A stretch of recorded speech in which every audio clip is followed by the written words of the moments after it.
Hello class, इससे पहले video में जो हमने एमसीक्यू की सीरीज चली थी उस सीरीज में हमने पार्ट 18 तक कंप्लीट कर लिया था। आज हम पार्ट 19 की शुरुआत करेंगे, उसे खत्म करेंगे। तो देखिए इसमें कौन कौन सवाल हमारे हैं। तो इसमें जो पहला सवाल दिया गया है, if the sum of the zero. अब देखिए सम बोला है किसके, जीरोस के। एक पॉलिनोमियल है, इसके कितना दिया, 6 दिया है। अब सम दिया है ना, सम मतलब क्या कह सकते हैं, अल्फा प्लस बीटा, कितना दिया, 6। इसकी और इसकी मदद से हमने ये बना लिया। ठीक, अब इस पॉलिनोमियल का दिया है तो इस पॉलिनोमियल को भी लिख लेते हैं, 2x square plus 3kx plus 3, ये दिया हुआ है। अब बोला कि द वैल्यू ऑफ के की वैल्यू क्या होगी इनमें से। तो सिंपल करेंगे, जातीम झाम नहीं, देखिए कैसे करेंगे। सबसे पहले हम इसको बनाएंगे किस फॉर्म में, X square plus B X plus C. इससे हम कंपेयर करके ए बी सी की वैल्यू निकालेंगे। तो देखिए ए की वैल्यू कितनी आएगी 2, बी की वैल्यू हमारी कितनी आएगी, देखिए 3k, ठीक ना, और सी की वैल्यू हमारी कितनी आएगी, 3 आएगी। ये हमारी ए बी सी की वैल्यू आ गई। ठीक, अब ये दिया है तो हमको एक और फॉर्मूला पता है कि अगर हम सम ऑफ जीरोस करते हैं तो फॉर्मूला आता है मास का बी अपॉन ए। इसकी वैल्यू कितनी दी है, 6, यहाँ 6 आ जाएगा, इक्वल टू बी। बी की वैल्यू क्या है, 3k, मास लगा तो मास का 3k अपॉन में ए की वैल्यू कितनी है 2। अब देखिए 3 का 3 टू द 6 या अब टू द बेस क्या आएगा 4 इक्वल टू माइनस का k। अब माइनस को तो मल्टीप्लाई करेंगे तो क्या आएगा, माइनस का 4 इक्वल टू k। तो k का मान क्या आएगा, -4 आ जाएगा। और इस तरह से हमारा ऑप्शन सी करेक्ट हो जाएगा। ठीक, अब बात करेंगे question number second. Question number second क्या कह रहा है, ये कह रहा है कि the root of the quadric equation. ये जो क्वाड्रिक इक्वेशन दी है इसके रूट्स निकालने। तो सिंपल, दोनों मल्टीप्लाई के फॉर्म में है और इसके साथ इक्वल टू में 0 है। ठीक, तो हम एक बार इसके साथ इसको लेंगे और एक बार इसको इसके साथ लेंगे। तो देखिए जब इसको इसके साथ लेंगे तो क्या आएगा, 3x minus 5 equal to 0, minus का 5 देगा तो प्लस का, तो 3x इक्वल टू क्या आएगा, 5 आएगा। 3 मल्टीप्लाई में देगा तो डिवाइड में, तो x इक्वल टू क्या आएगा, 5/3। एक आंसर ये आ गया। दूसरा इसके साथ इसको लेंगे तो क्या आएगा, देखिए x plus 3 equal to 0, plus का 3 दोगे तो माइनस का, तो x इक्वल टू क्या आएगा, माइनस का 3। तो एक आंसर ये आ जाएगा। तो देखिए दो रूट्स ये आ गए। ठीक, अब इनमें से देखिए कौन सा ऑप्शन मिल रहा है, ऑप्शन ए मिल रहा है, तो ऑप्शन ए हमारा करेक्ट हो जाएगा। ठीक, अब देखिए question number third. Question number third क्या कह रहा है, ये कहेगा the area of a sector of a angle theta. Area of sector निकालना है जिसका एंगल थीटा दिया है और रेडियस कितना दिया, r। तो सिंपल फॉर्मुला यूज करना है। तो फॉर्मुला हमारा क्या होगा, थीटा अपॉन 360 पाई r स्क्वायर। तो इसका आंसर हमारा ये आ जाएगा। ठीक, अब बात करें क्वेश्चन नंबर फोर्थ की। क्वेश्चन नंबर फोर्थ क्या कह रहा है, ये कह रहा है कि if a right circular cylinder, एक सिलेंडर बना लेते हैं, ये हमारा सिलेंडर बन गया। ठीक, अब विद अ हाइट 7, इसकी हाइट कितनी दी है, 7 सेंटीमीटर दिया हुआ है। ठीक, और वॉल्यूम कितना दिया है, इसका वॉल्यूम दिया 448 पाई सेंटीमीटर क्यूब। क्लियर। अब इसने बोला कि इसका रेडियस क्या होगा, इसका रेडियस निकालना है। तो सिंपल, वॉल्यूम दिया है ना, तो हम वॉल्यूम का ही फॉर्मुला यूज करके इसको निकालेंगे। तो वॉल्यूम इक्वल टू क्या होता है सिलेंडर के लिए, पाई r स्क्वायर h। अब वॉल्यूम के लिए कितनी दी है, 448 pi equal to pi r निकालना है, h की वैल्यू देखिए कितनी दी है, 7। ठीक, अब देखिए पाई से पाई कैंसिल आउट, 7 से काटेंगे कितना आएगा, 64 आएगा। तो 64 इक्वल टू क्या आएगा, r स्क्वायर। स्क्वायर देगा तो रूट में, तो रूट में 64 इक्वल टू r। 64 किसका रूट होता है, 8 का।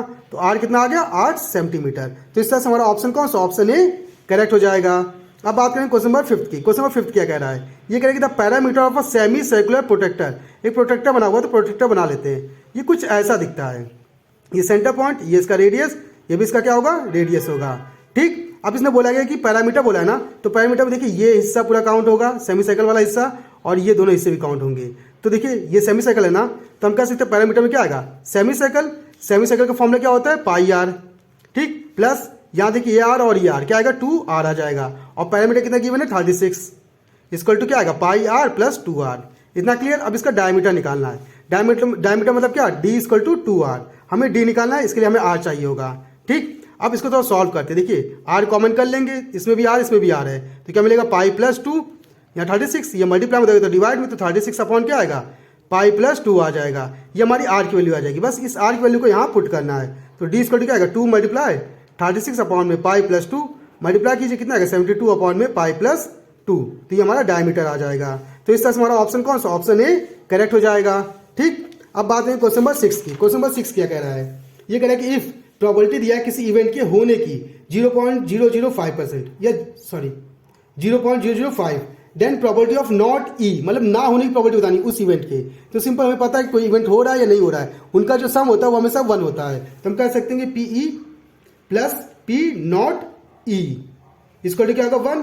पी की वैल्यू कितनी दी है, 0.005 plus P not E equal to 1। ये प्लस का हो जाएगा तो माइनस का, तो पी नॉट ई इसको क्या आएगा 1 माइनस 0.005, माइनस करेंगे कितना आएगा 0.995, मतलब नहीं होने की जो प्रोबेबिलिटी होगी उस इवेंट की वो क्या होगा 0.995 होगा। तो इस तरह से हमारा ऑप्शन सी करेक्ट हो जाएगा। ठीक, अब बात करें क्वेश्चन नंबर 7 की। क्वेश्चन नंबर 7 क्या कह रहा है? ये कह रहे हैं कि an unbiased dice is rolled once. अब एक डाइस लेते हैं, उसको एक बार उछालते हैं। अगर आप कोई डाइस लेते हैं, उसको एक बार उछालते हैं, तो उसमें क्या क्या आ सकता है? उसमें आएगा 1 2 3 4 5 6 ये नंबर आएंगे। तो इसी में सबको चूज करना है प्रोबेबिलिटी अपनी। तो हम कह सकते हैं ये हमारा क्या है? आउटकम है। क्या है हमारा? आउटकम। अब प्रोबेबिलिटी निकालनी किसकी? Getting an even prime number. देखिए प्राइम नंबर पता है वो नंबर जो खुद से कटे या 1 से कटे। तो देखिए 2 और 3 दो ही एक और एक 5 यही 3 एक नंबर है जो खुद से कटेंगे और 1 से कटेंगे।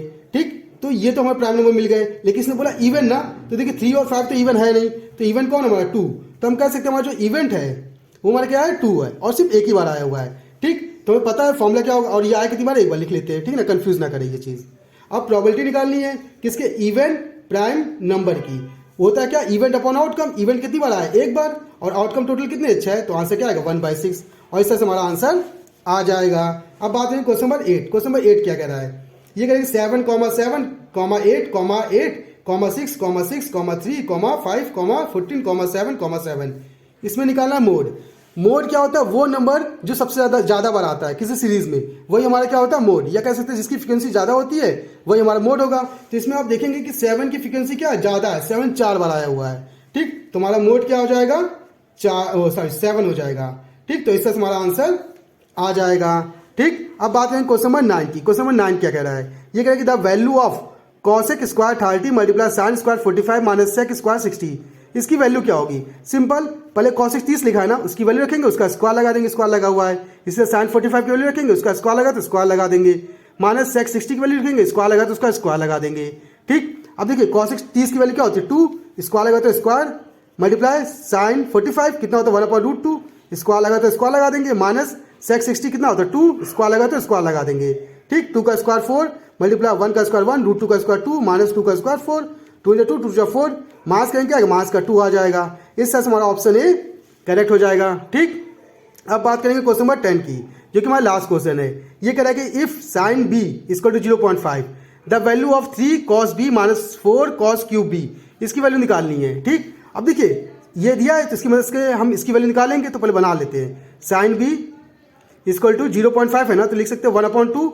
देखिए अगर पॉइंट रहेंगे नीचे आएगा 10, 5 से काटने कितने 1 और 2, तो 1/2 आ जाएगा। ठीक, अब साइन में पता है परपेंडिकुलर अपॉन हाइपोटेन्यूज, तो परपेंडिकुलर कितना दिया? 1 और हाइपोटेन्यूज कितना दिया? 2। एक राइट एंगल बना लेते हैं बेसिक समझने के लिए। परपेंडिकुलर 1 और हाइपोटेन्यूज कितना? 2। इतना क्लियर? अब यहाँ बी लिखा है तो हम बी बना लेते हैं, ए बी और सी। इतना क्लियर? ठीक ना। अब हमें निकालना है क्या? बेस निकालना है, क्योंकि कॉस पूछा है। कॉस में क्या होता है? बेस अपॉन हाइपोटेन्यूज, तो बेस तो चाहिए होगा। तो हम यहाँ यूज करेंगे पाइथागोरस थ्योरम, जो हमारा होता है हाइपोटेन्यूज का स्क्वायर इक्वल टू बेस का square plus perpendicular square. Hypotenuse कितना दिया? 2, 2 का स्क्वायर क्या होगा? 4 इक्वल टू बेस, बेस क्या दिया? ए बी का स्क्वायर प्लस परपेंडिकुलर कितना मान दिया? 1, 1 का स्क्वायर 1, 1 प्लस का हो जाएगा माइनस का, तो 4 में से 1 का कितना आएगा? 3 इक्वल टू ए बी का स्क्वायर, इसका हो जाएगा तो रूट में 3 इक्वल टू ए बी। तो हम कह सकते हैं हमारा जो बेस ये जो है वो कितना आया? √3 आया। ठीक, अब हमें निकालना है क्या? कॉस, तो कॉस बी इक्वल टू क्या होगा? बेस अपॉन हाइपोटेन्यूज, मतलब √3/2 वैल्यू आ गई। बस आपको इसकी वैल्यू इसमें और इसमें पुट करनी है। तो देखिए 3 कॉस बी की वैल्यू क्या है? √3/2 ये रखा, फिर -4 कॉस क्यूब है ना, तो मतलब इसको रख के इसका क्यूब कर देना, तो √3/2 का क्यूब। ठीक, अब देखिए थोड़ा सॉल्व कर लेते हैं। 3√3/2 -4 √3 का क्यूब मतलब क्या? √3 मल्टीप्लाई √3 मतलब 3 बार √3 आएगा, तो 2 √3 मिलकर एक 3 बनाएगा। ठीक, और एक √3 फंसा रहेगा। इतना क्लियर? अब 2 का क्यूब मतलब कितना? 8, 4 जा 4, 4 2 जा 8, तो हमारा क्या आएगा? 3√3/2 माइनस 3√3/2। अब ये सेम नंबर है ना, और माइनस में ना, तो दोनों कट गए, तो आंसर क्या आएगा? 0। तो इस तरह से हमारा ऑप्शन डी करेक्ट हो जाएगा और इस तरह से हमारी प्रॉब्लम सॉल्व हो जाती है। तो ऐसे ही इंटरेस्टिंग सवालों के लिए आप हमारे चैनल को सब्सक्राइब कर सकते हैं। अगर आपके पास मैथ्स से रिलेटेड कोई प्रॉब्लम है तो आप हमारे कमेंट बॉक्स में कमेंट करके हमें बता दीजिएगा, उसका सोल्यूशन हम आपको बता देंगे। तो आज की क्लास के लिए धन्यवाद।